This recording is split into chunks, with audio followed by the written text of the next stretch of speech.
nuestros ojos, se seca su herida, se oyen ya los pasos del rey que se aproxima,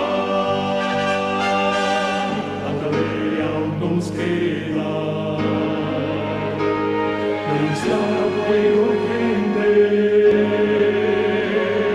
Jesús está volviendo, victorioso y esplendente. Pronto vendrá, Cristo muy pronto vendrá. Pronto vendrá,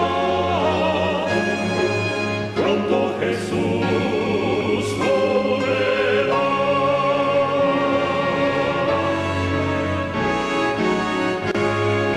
Pronto Jesús.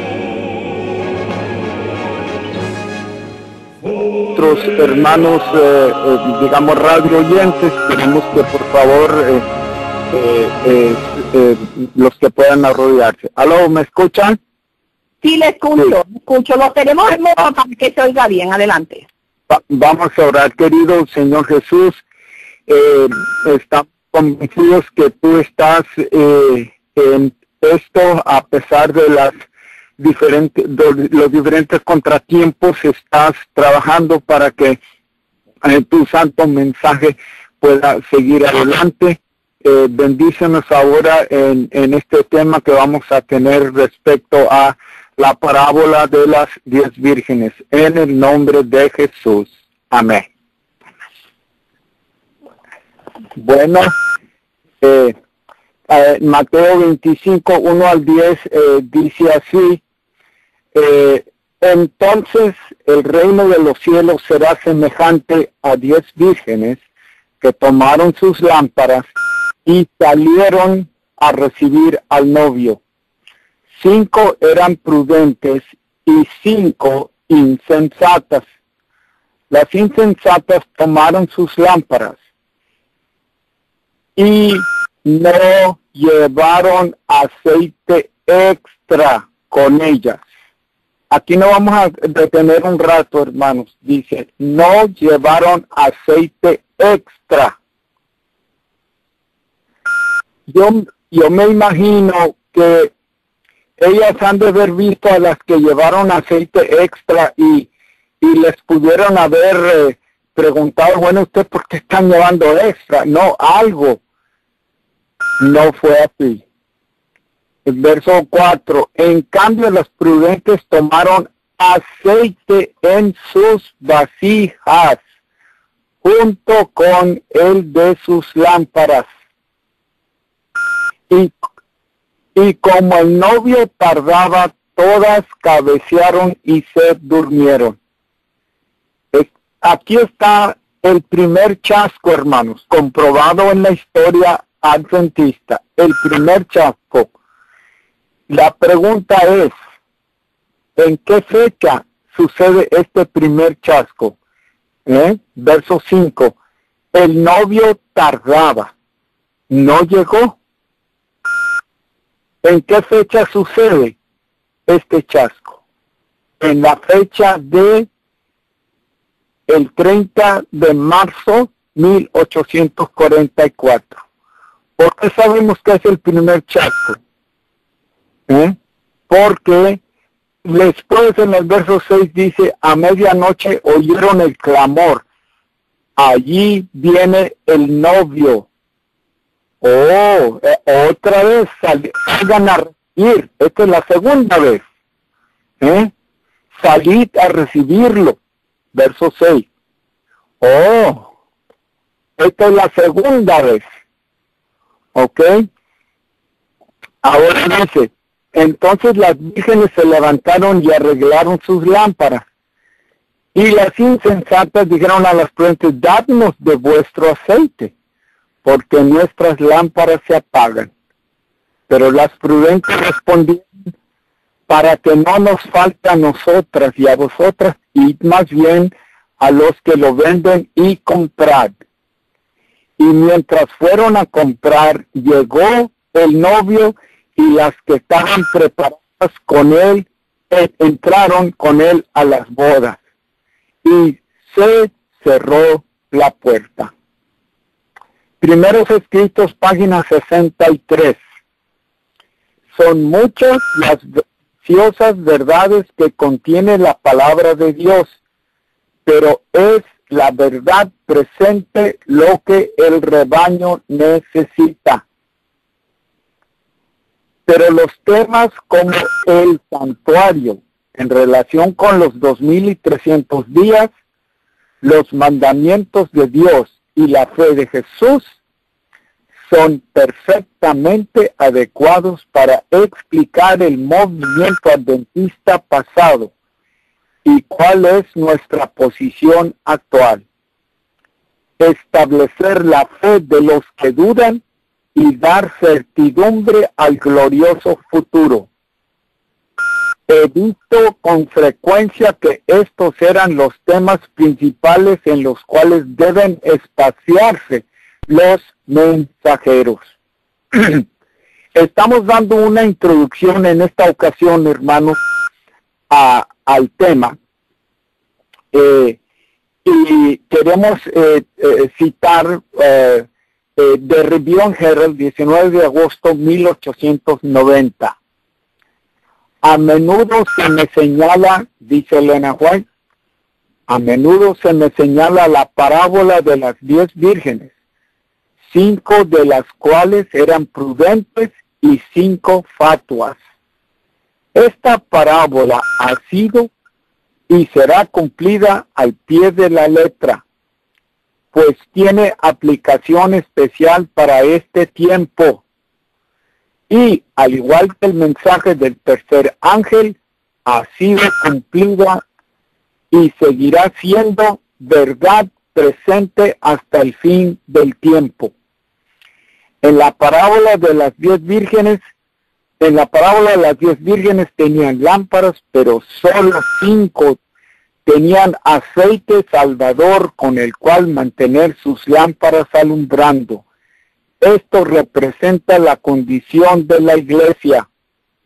Las prudentes y las fatuas tienen sus Biblias y son provistas de todos los medios de gracia, pero muchas no aprecian.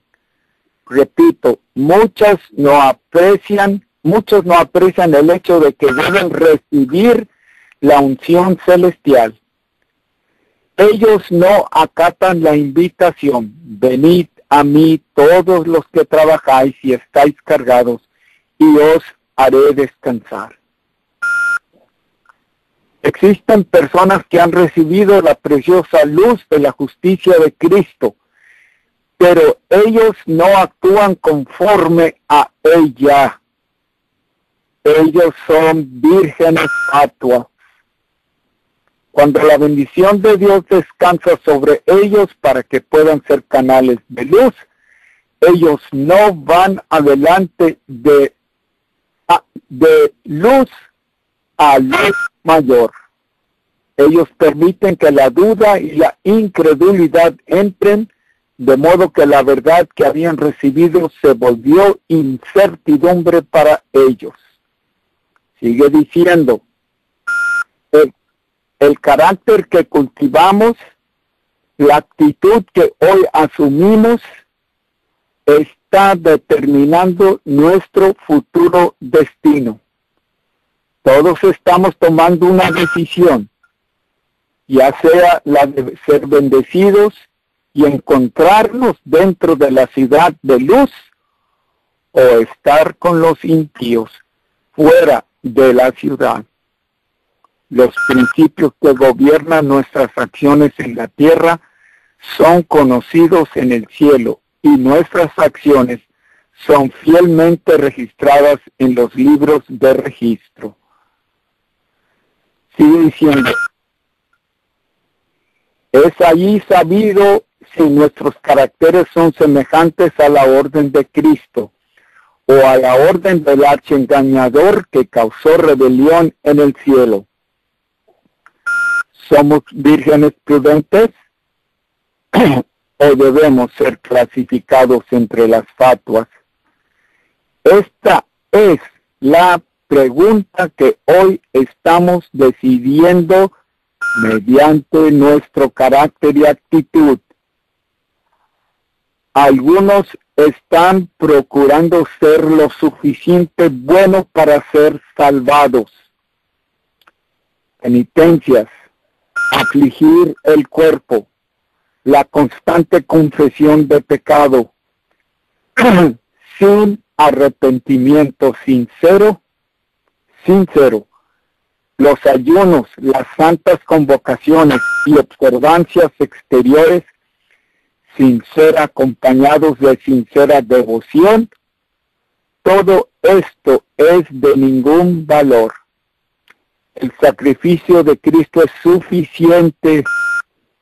Él realizó una entera y eficaz ofrenda a Dios, punto y coma. Y el esfuerzo humano sin el mérito de Cristo es de ningún valor. El plan de salvación no es entendido como siendo aquello mediante lo cual el poder divino es ofrecido al hombre para que su esfuerzo humano pueda ser enteramente exitoso. Muy bien, no sé si me están escuchando. Ok. Sigue diciendo, Conflicto de los Siglos, página 423. Estamos dando un preámbulo aquí, hermanos, de lo que es en qué consiste la parábola de las 10 vírgenes. El meollo del asunto sigue diciendo aquí, Conflicto de los Siglos, 423. Dice, la proclamación, aquí viene el esposo, en el año de 1844. ¿Qué fecha? El verano.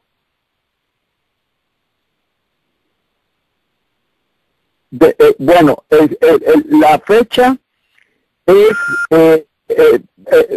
profetizada 22 de octubre de 1844. Pero cuando viene el fuerte clamor, está diciendo ya viene el esposo. Esta es la segunda ocasión que dice viene el esposo. ¿Ok? Yo tengo una pregunta. ¿Quién fue el individuo? ¿Quién fue el personaje que explicó el motivo de la falla? ¿Ah? ¿Quién fue el personaje que explicó el motivo? Se llamaba Samuel Snow. ¿En qué lugar lo explicó?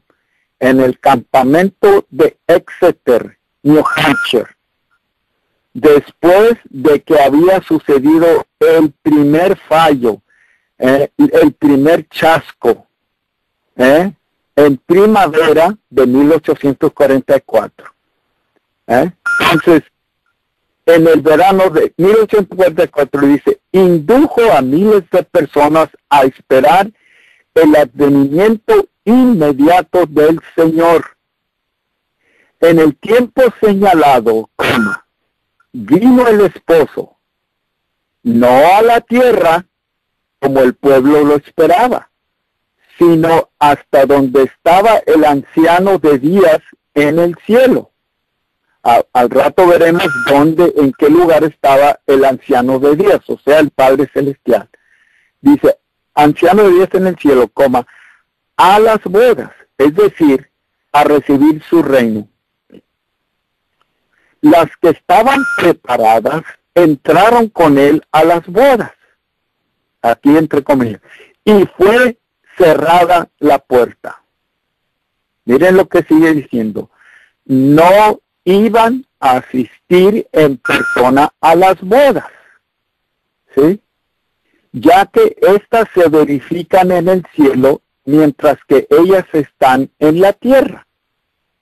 Los discípulos de Cristo han de esperar, entre comillas, a su Señor cuando haya de volver de las bodas. Lucas 12:36. Pero aquí está la clave, hermanos. Conflicto de los siglos, página 423. Pero deben comprender su obra y seguirle por fe mientras entra en la presencia de Dios. ¿De quién? De Dios Padre. ¿En qué lugar está Dios Padre? Ahorita vamos a ver. Sigue diciendo, en este sentido, repito, en este sentido es en que se dice que ellos van con él a las bodas. Primeros escritos, página 54. Veamos qué interesante. Vi un trono, dice el y sobre él se sentaban el Padre y el Hijo. Me fijé en el rostro de Jesús y admiré su hermosa persona. No pude contemplar la persona del Padre, pues cubría una nube gloriosa de luz. Sigue diciendo, vi dos compañías, la una postrada ante el trono, profundamente interesada, mientras que la otra no manifestaba interés y permanecía de pie indiferente. Ese es el meollo de la parábola, hermanos. Las 5 prudentes dijeron, no, nosotros tenemos que seguir profundizando. Las otras, las indiferentes. Recuerden que Elena White dice claramente, las 5 vírgenes fatuas no eran hipócritas. Oh, no eran hipócritas. Entonces, ¿cuál era el problema? ¿Saben cuál era el problema?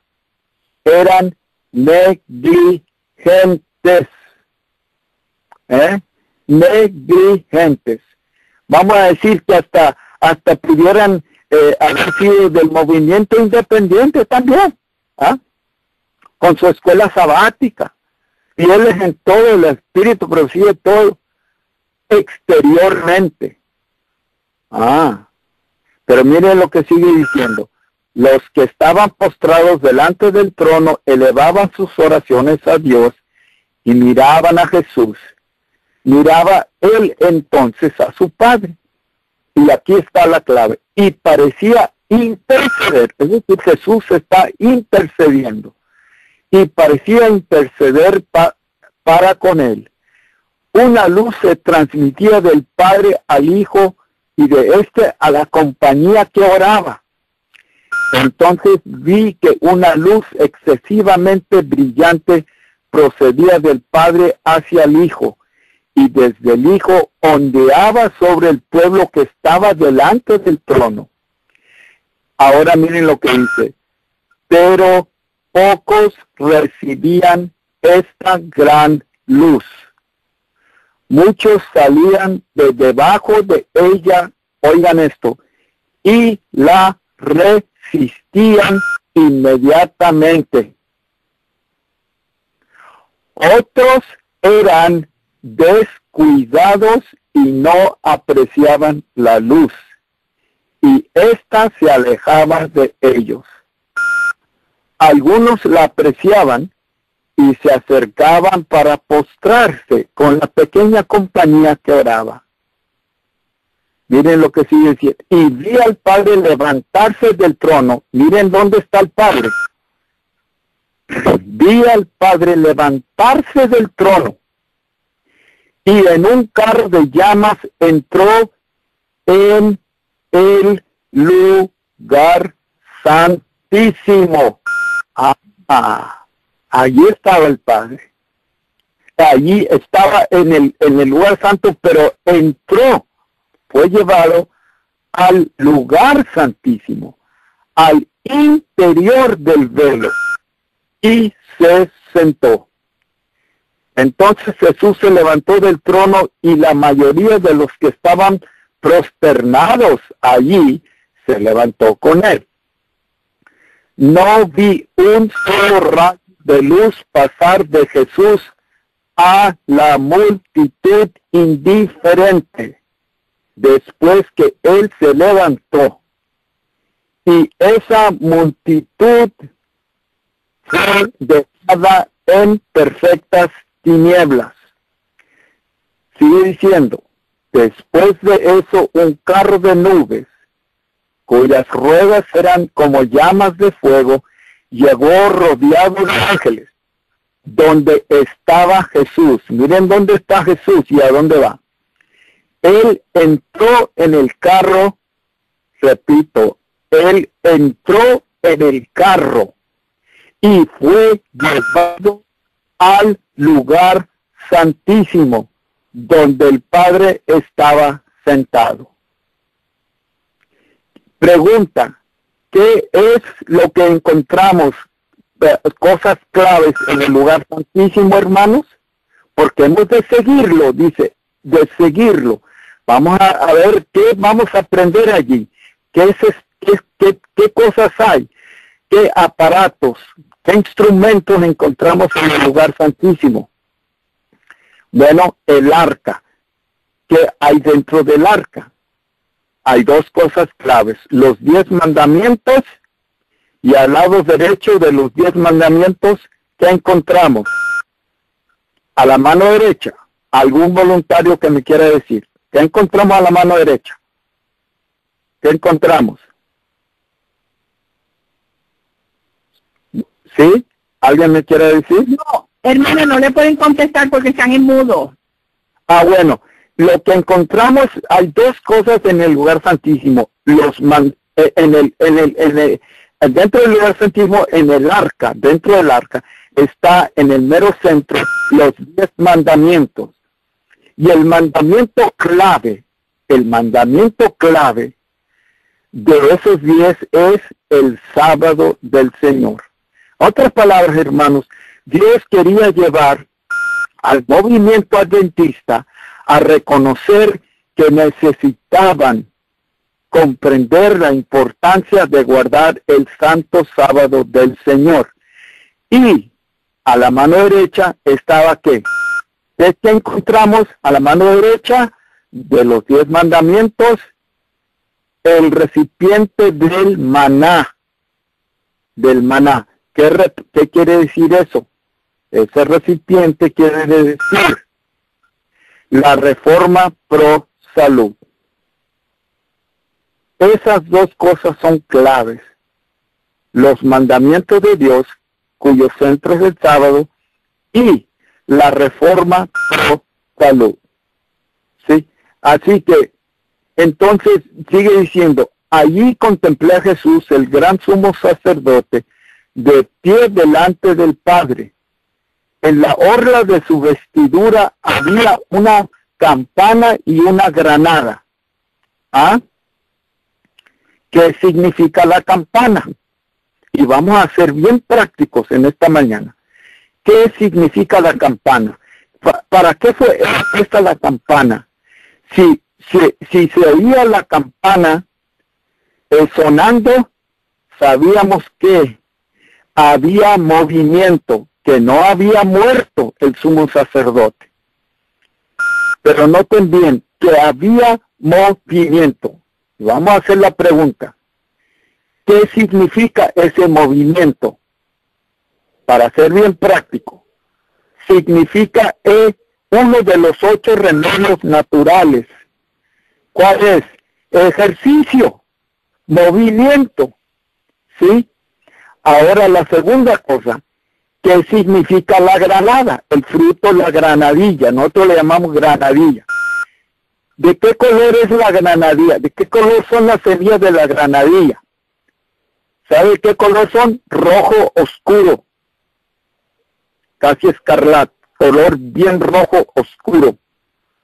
¿Qué significa eso? Significa, hermanos, sacrificio, lucha. Muy contrario a lo que actualmente dice el Evangelio de la Prosperidad. Algunos predicadores dicen, aleluya, traiga sus diezmos, el Señor te va a bendecir si tú... no. Y nunca hablan de lucha y pruebas y dificultades. ¿Ah? El apóstol Pablo dice claramente, porque es menester, hermanos, que a través de muchas tribulaciones entremos en el reino de Dios. Tribulaciones. Nosotros, y no dice el apóstol Pedro en una de sus epístolas, compartiendo los sufrimientos de Cristo. Cuando se trata de sufrimiento, ahí no. No, yo nomás quiero, a mí nomás me interesa la victoria. Pues, pero dice el canto, si quieres palma, la palma de victoria, ten la cruz. No. Ahí no. A mí nomás dame la victoria, no me des la cruz. Pues si no quieres la cruz, no vas a tener victoria. Así de sencillo, hermano. Esa es la clave. Y consta que a mí no me gusta el sufrimiento. Mi naturaleza rehúye el sufrimiento. La naturaleza del ser humano rehúye sufrimiento.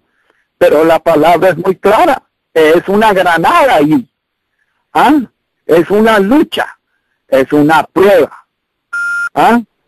Y es una lucha. Bueno, no vamos a extender más el tema, pero en la próxima ocasión procuraremos ser un poco más, profundizando un poco más. Hay mucho más tela que cortar. Hermana Sonia, muchas gracias. Disculpe los inconvenientes que no he sabido cómo conectarme con la red, pero ya las cosas serán mejor. Muchas gracias por su tiempo. ¿Está ahí, hermana Sonia? Hermano Felipe, tiene media hora más. Bueno, bueno, vamos a ver si podemos seguir.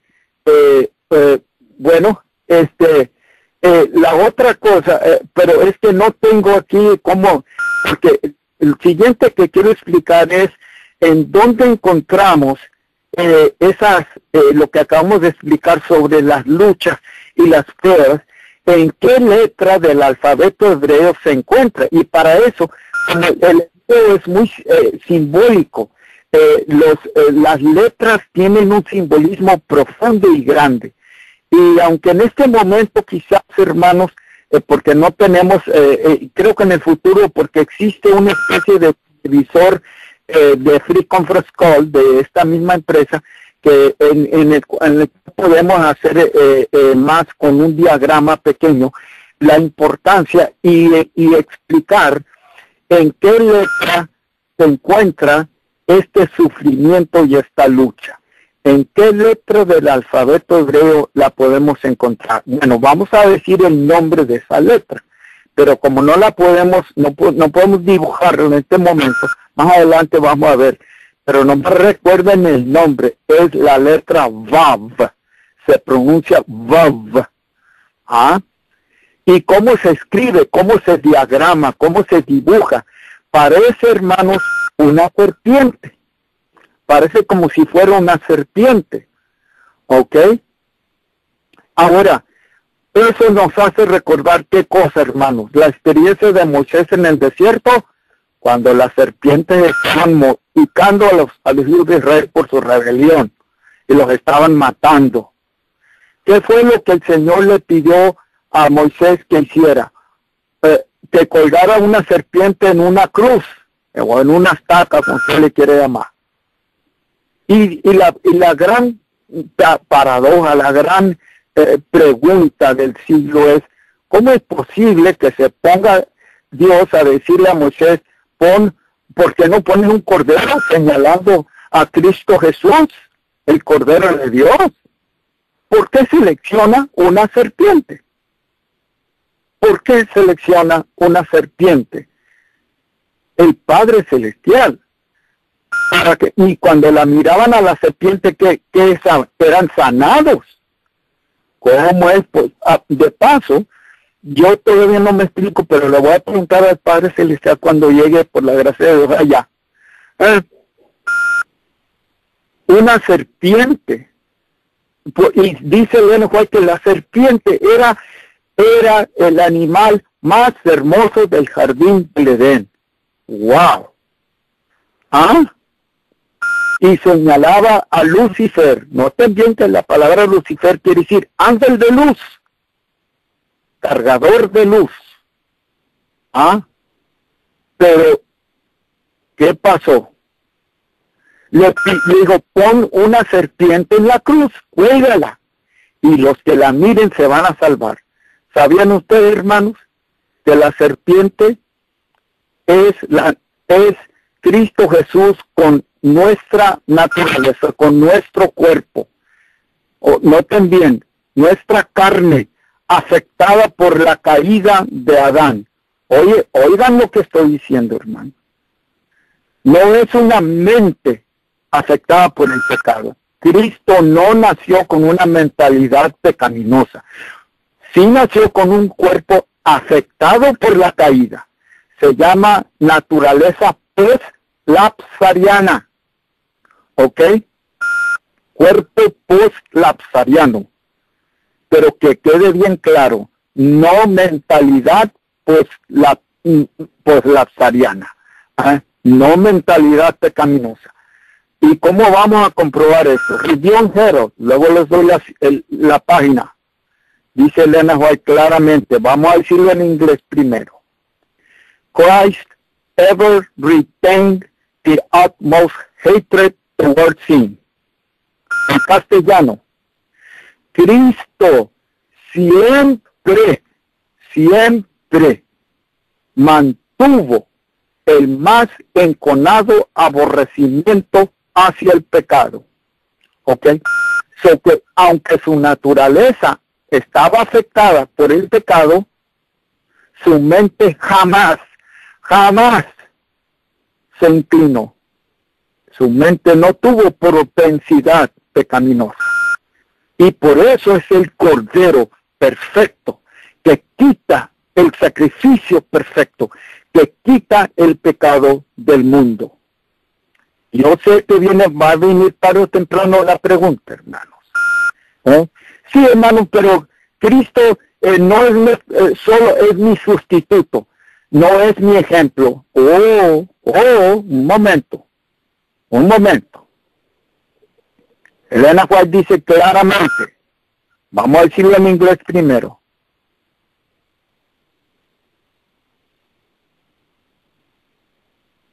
Christ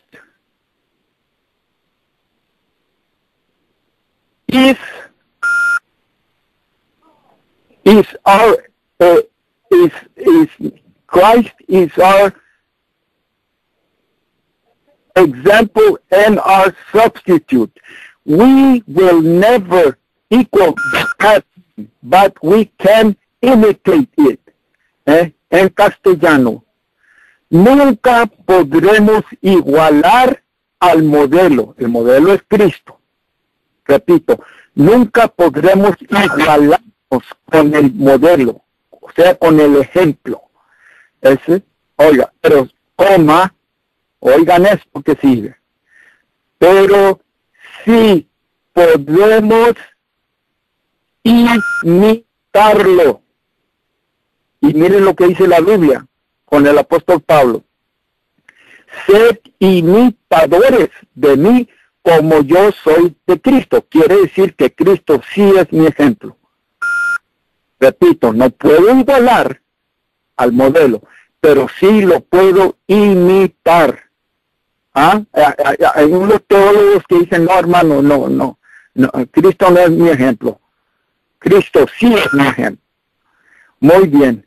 Entonces, muchas gracias, hermanos, por su tiempo. Repito, es primera ocasión que empiezo a explicar estos temas, pero sigan orando por mí. Hermana Sonia, nuevamente, muchas gracias. Muchas gracias por el tiempo aquí y en el futuro vamos a ver si tenemos más temas respecto a eso. ¿Está ahí, hermana Sonia? Gracias, hermano Felipe. Dios me le bendiga rica y poderosamente y esperamos tenerlo más a menudo para que nos traiga estos mensajes que son tremendos. Por la gracia del Señor, aquí estamos a la orden. Amén. ¿Podría finalizar con una oración, por favor? Sí, vamos a orar.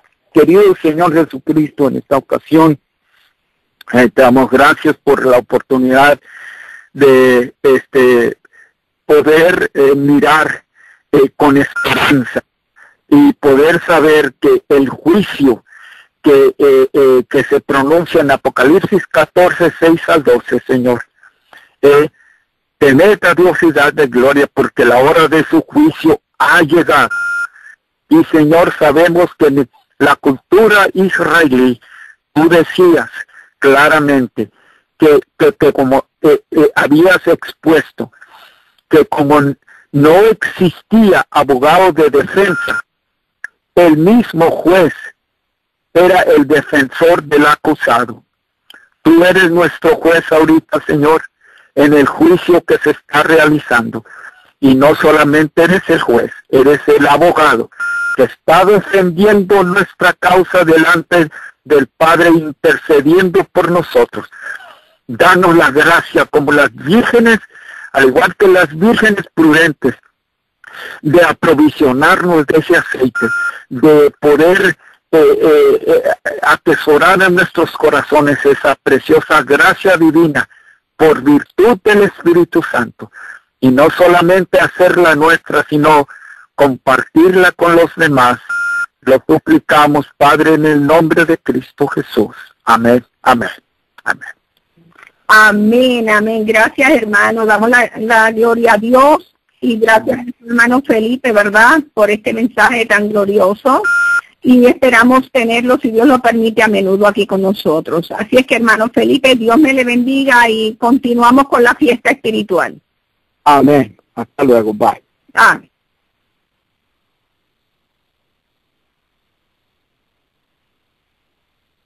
Hermanos, ahora vamos a tener a la hermana Carmen López. Damos gracias a Dios, ¿verdad?, por este mensaje tan glorioso. Ahora vamos a tener a la hermana Carmen López con media hora, ¿verdad? Perdonen que estamos dando la hora, pero es que nuestro hermano John Fran también va a entrar desde España por allá y es un poco complicado. Entonces tenemos que estar con el tiempo, pues, a medido. Hermana Carmen López. Buenos días, hermanos. Feliz sábado para todos. Vamos a tener una corta oración. Eterno y bondadoso Padre que estás en los cielos, le alabamos, le glorificamos y le estamos muy agradecidos, Padre, por sus misericordias. Agradecemos, Padre, que usted sea nuestro sustituto, nuestro garante. No lo merecemos, Señor, pero en su nombre, en su preciosa sangre, lo aceptamos, Padre. Amén. Hermano, el poquito tema que tenía se llama Jesús el gran numerador. Y cuando usted oye hablar del numerador en la Biblia, Jesús el gran numerador, especialmente en Apocalipsis 17 y Daniel 8:13, también en Apocalipsis 13 encontramos una variedad de números, y en el hebreo se le llama Palmoni. Palmoni, Jesús es el Palmoni, el gran numerador. Cuando yo pequeña, en mi casa había un árbol que le dicen el árbol del fuego, creo que en Venezuela, se llama el flamboyán, es un árbol de flores rojas. Y todas las noches, mis hermanos y yo, mi hermano mayor y yo subíamos al árbol de el flamboyán a contar las estrellas.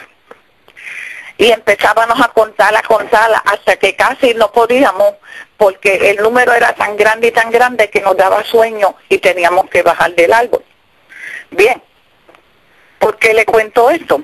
Porque este es el tema que le traigo. Jesús, el gran numerador, Jesús, el Palmoni de la Biblia, en el hebreo.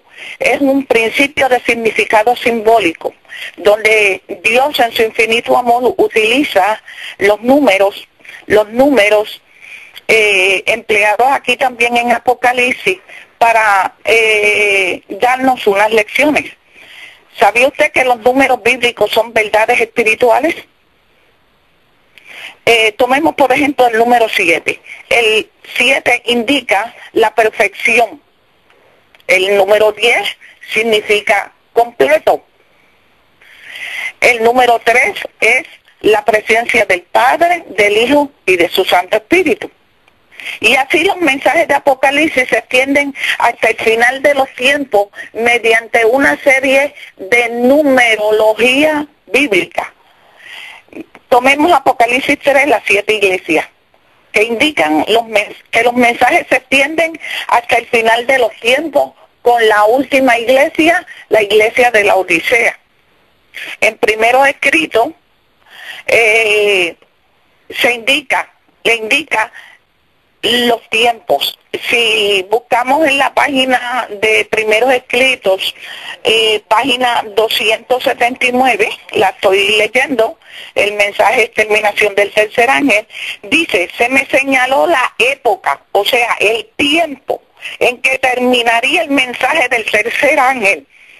El poder de Dios había asistido a sus hijos, quienes después de cumplir su obra estaban preparados para sobrellevar la hora de prueba que les aguardaba.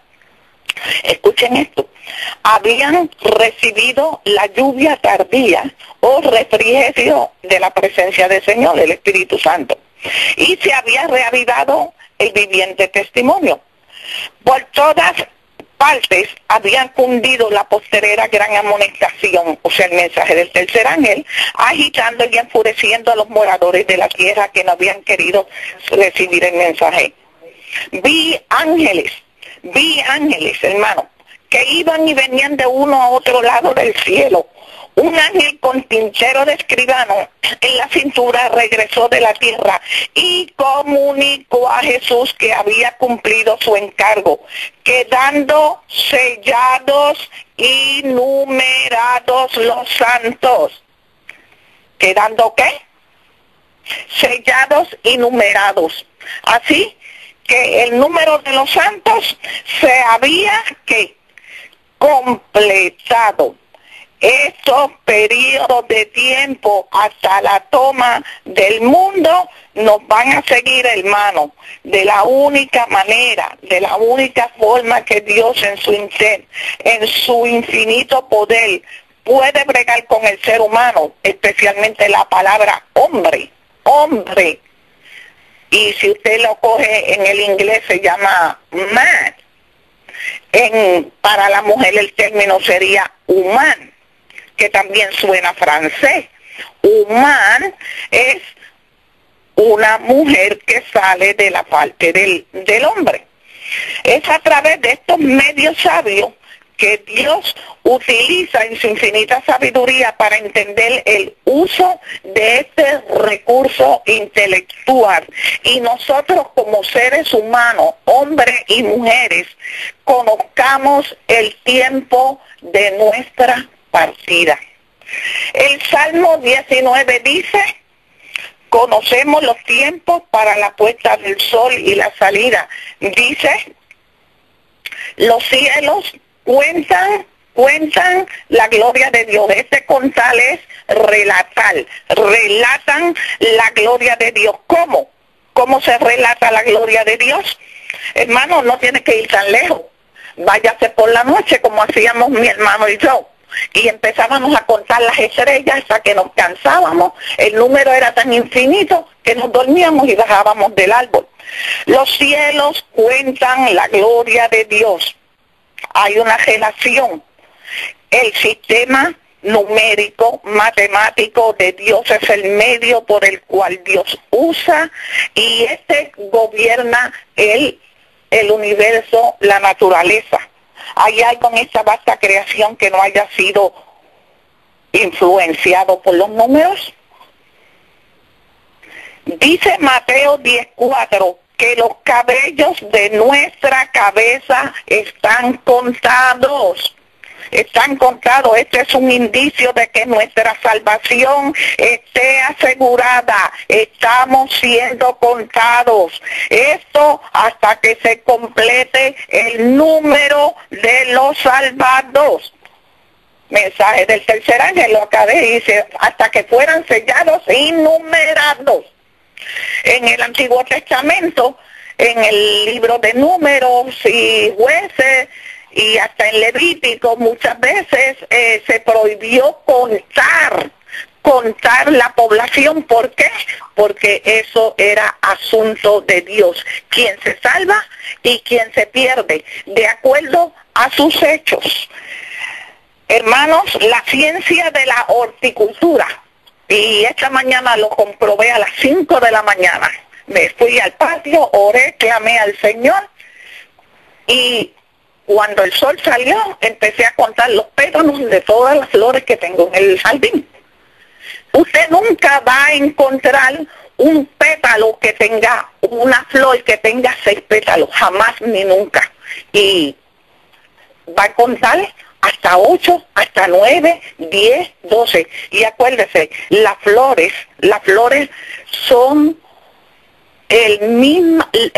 la misma proporción de las hojas. Lo único que el Señor es muy gracioso. Él le puso color para que nosotros no nos aburriéramos. Pero usted nunca encuentra una flor que tenga 6 pétalos. Cuéntelos, hermanos.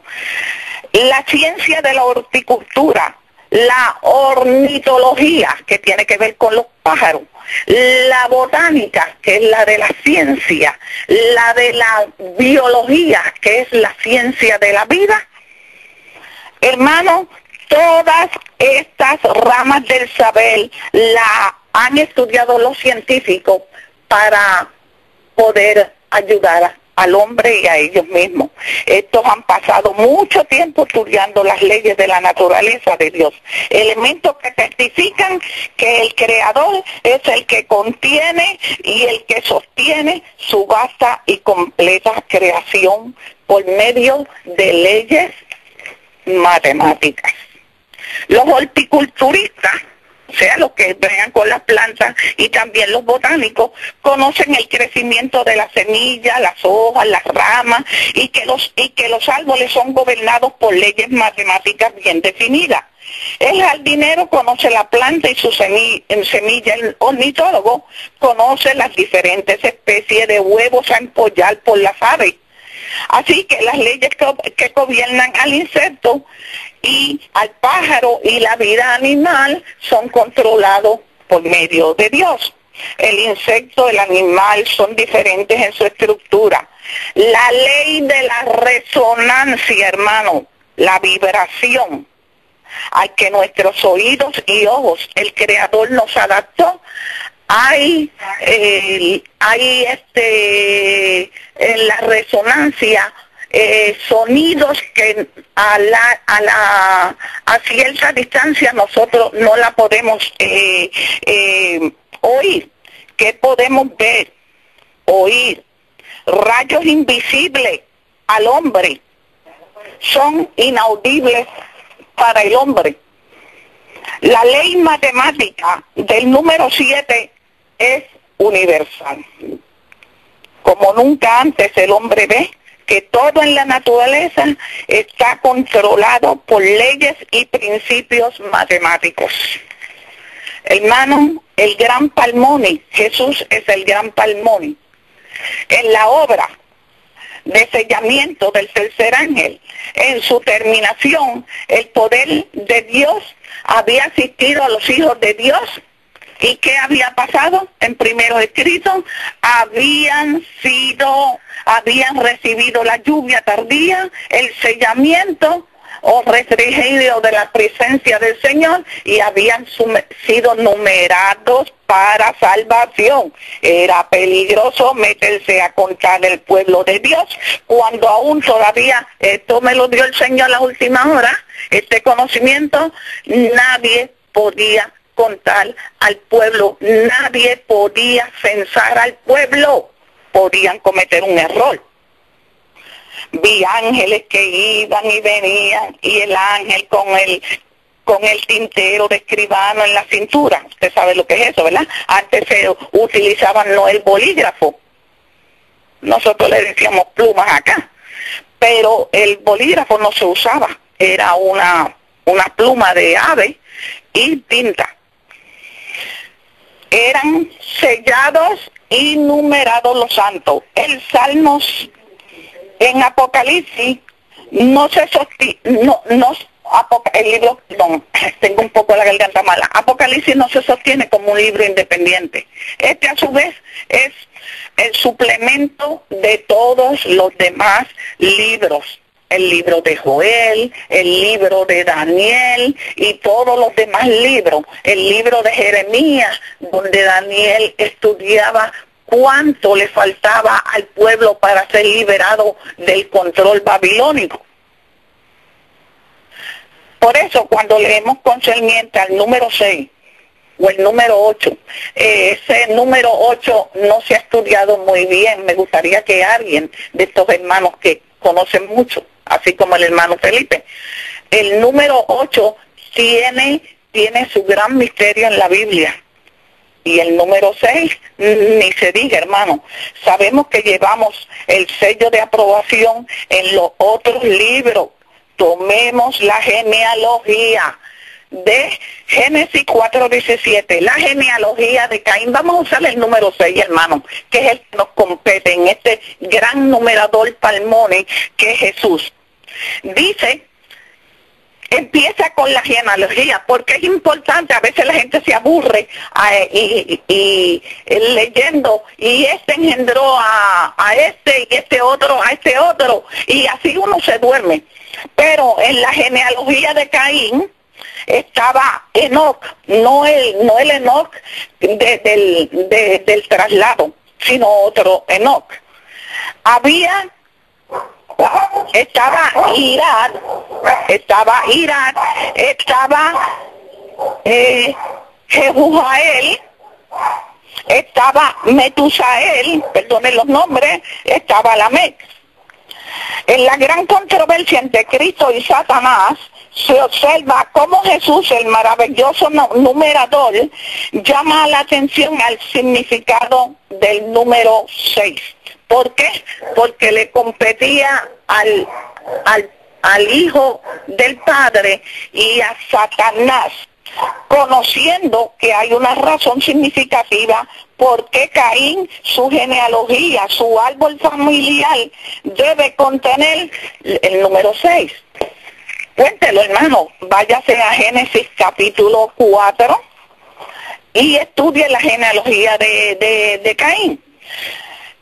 Solo 6 nombres son mencionados en la genealogía del árbol genealógico de Caín. El Señor apela a nuestra razón, a nuestro sentido para considerar el número 6. El uso de la sabiduría con referencia al 6 en la tabla de la genealogía de Caín comienza con un asesino, que fue Caín, y terminó con otro asesino, que fue Lamec.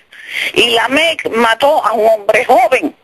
La muerte de Abel por Caín, su hermano, es de lo más impresionante de este linaje, al igual que Satanás, que es homicida desde el principio. Lamec, en la tabla del tiempo de su genealogía, mató a este hombre joven. Igual hizo Caín con su hermano, Génesis 4:16, 17 y 18. También este Lamec, a pesar de ser un asesino, era también un polígamo, tenía muchas mujeres. Caín comienza con el número 6, interrumpiendo la línea de pensamiento. Me acordé del horticulturismo, las plantas que usted nunca encontrará una flor con 6 pétalos. Ya se lo había dicho anteriormente. En la botánica, los 5, el 8, el 9, además de las flores, son una prolongación de esas hojas. Así que el número 6 no es una prolongación en las flores que el Señor creó. Todo puede ser verde. Todo puede ser verde, pero el Señor le dio una variedad de gustos y estilos. Así, el número 6 es el de los seguidores de Satanás, el sello. ¿No era Caín un ser religioso, hermano? Pensemos en esto. ¿No era Caín un ser religioso? ¿Y por qué el Señor entonces le viró la espalda, como decían? ¿No ofrecía Caín sacrificios al Señor? Génesis 4:13. No por su sistema de religión y adoración Caín mató a Abel su hermano, sino que lo mató por celos de la ofrenda. El Señor miró con disgusto la ofrenda de Caín, que consistía en viandas y fruta, mientras que la ofrenda de Abel consistía en un cordero. ¿Se acuerdan de Elías en el monte Carmelo? El monte Carmelo, su ofrenda se consumió por el fuego del cielo delante de Dios y delante de los sacerdotes de Baal y Jezabel. Procuraban matarlo. Así es, si usted lo considera, Apocalipsis 13, donde el falso sistema de religión es marcado con un número 6 en 3 por 3. 6, 6, 6, sistema diabólico de rebelión, como Caín contra Dios. ¿Por qué traigo a colación este tema? Muchos desconocen la historia bíblica de por qué Dios nos advierte contra el número 6, para decirnos que el número 6 está designado por el falso sistema babilónico. Los números aritméticos no son irreales. La matemática no falla. Son los hechos, son los designios del corazón del hombre lo que hace que nos advierta de antemano que es lícito para poder adorar a Dios y que no es lícito, hermano. La ofrenda de Abel señalaba a aquel que había de morir en la cruz del Calvario para salvarnos. Señalaba el tiempo, prefiguraba en un corderito la mansedumbre, el animalito, el cordero de Dios que quita el pecado del mundo. El amor de Dios condescendió con el hombre, pero como Caín, el hombre prefería hacer su propio culto de adoración, no el que prefiguraba al Hijo de Dios. Repetimos, Dios no hace acepción de personas, hermanos. De los que me están escuchando, amigos radioyentes, Dios no hace acepción de personas.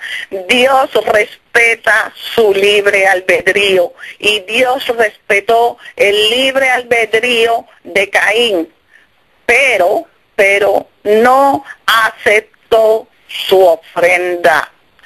No aceptó su ofrenda. La de Abel sí, era el corderito que quitaba el pecado del mundo. El Señor le dice a Caín en Génesis capítulo 4, versículo 7, si bien hicieres, ¿no serás enaltecido? Hermano, el pecado está a la puerta. Escoge tú, a ti será tu deseo. El Señor nos los advierte, aun cuando sepamos desde Génesis hasta Apocalipsis, hermano, el libre albedrío nunca nos será quitado. Usted adora a Dios o usted le rechaza. Dios no es arbitrario. Él respeta nuestra toma de decisiones, nuestro libre albedrío. Él respetó hasta lo último, y a lo último Caín dijo, el que me viere entonces me matará. ¿Por qué?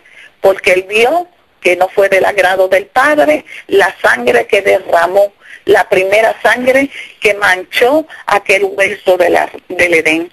Es por tal razón que Apocalipsis 17 fue escrito para señalarnos el sistema diabólico del 6, 6, 6. Y hermano, apréndaselo de memoria como lo sé yo. Es número de hombre.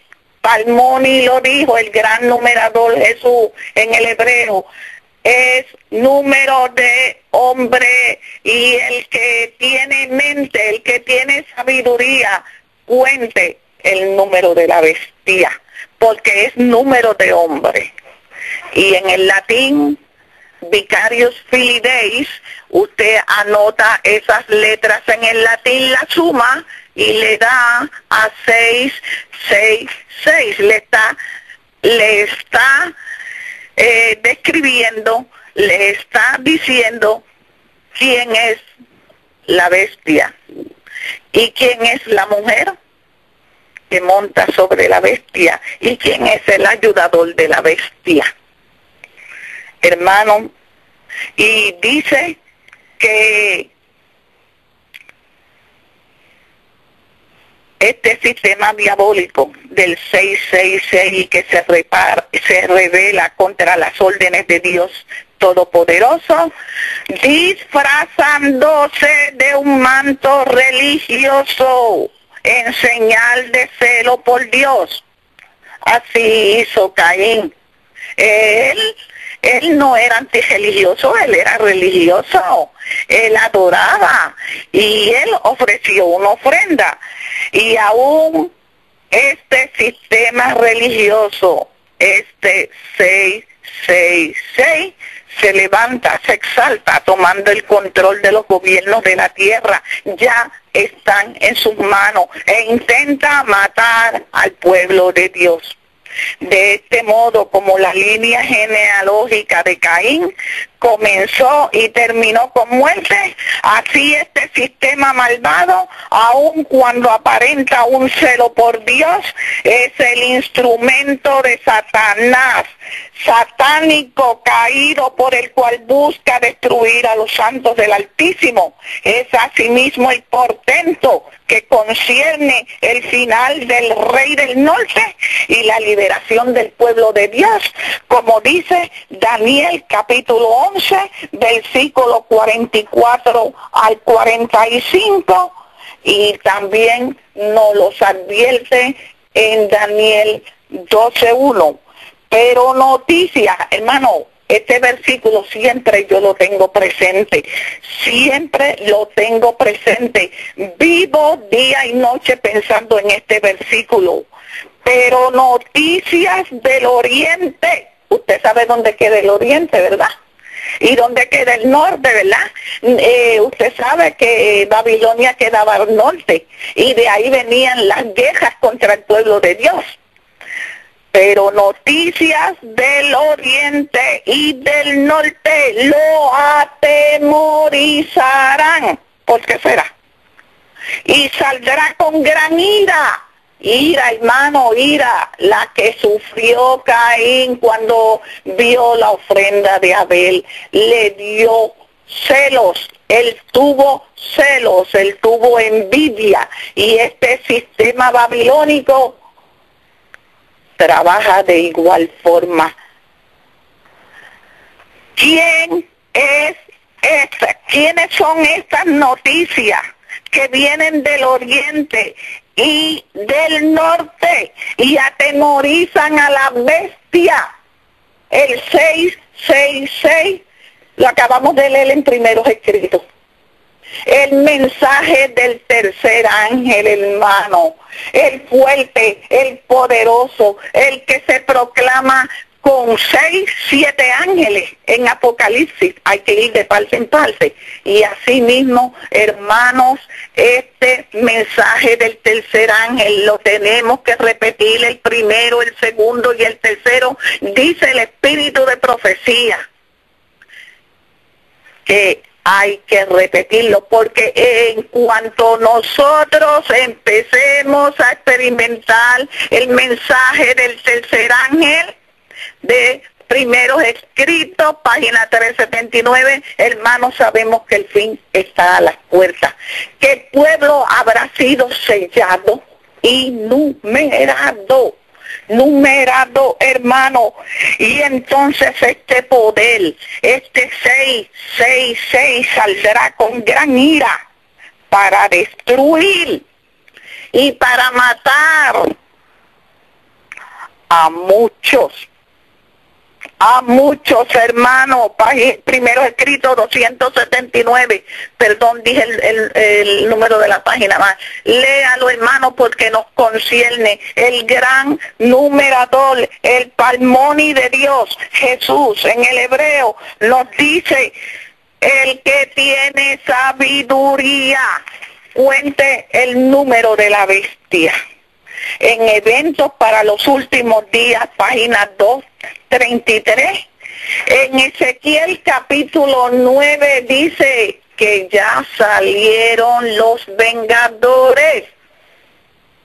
Un ángel con tintero de escribano comunicó a Jesús que había cumplido su encargo, quedando sellados y numerados los santos. Por eso me encanta ese versículo. Dice que salió con grande ira. Hermano, no podemos esperar que nos tiren flores. No podemos esperar, hermanos, que nos tiren monedas, sino que el pueblo de Dios habrá de sufrir las consecuencias, pero ya una vez el pueblo ha sido sellado y numerado, nadie lo podrá destruir. El intento es solamente para declararlo. A los hijos de Abraham se les pidió que contaran en referencia al número de la bestia empleado a través de toda la escritura, desde la genealogía de Caín hasta el falso sistema de adoración, y que persisten en matar a la descendencia de Abraham, al quien adoró a Dios, el Dios del cielo. Este último número 6 es también 66, hechura de hombre, sistema de Satanás, la Trinidad satánica, el nombre usado para este sistema, e intento de cambiar la ley de Dios, el poder que se exalta sobre todo nombre y que se hace llamar Dios. Hermanos, que el Señor les bendiga, les guarde, que esto les sirva de referencia para cuando encuentren este versículo, porque el número 6 no se encuentra en los pétalos de las plantas ni en los pétalos de la flor. Que el Señor nos acompañe y lean el mensaje del tercer ángel. Gracias.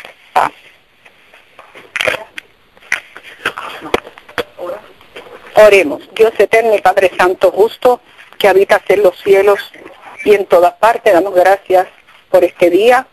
Nuevamente, gracias por el maná que nos estás dando en esta hora, en este glorioso y santo sábado.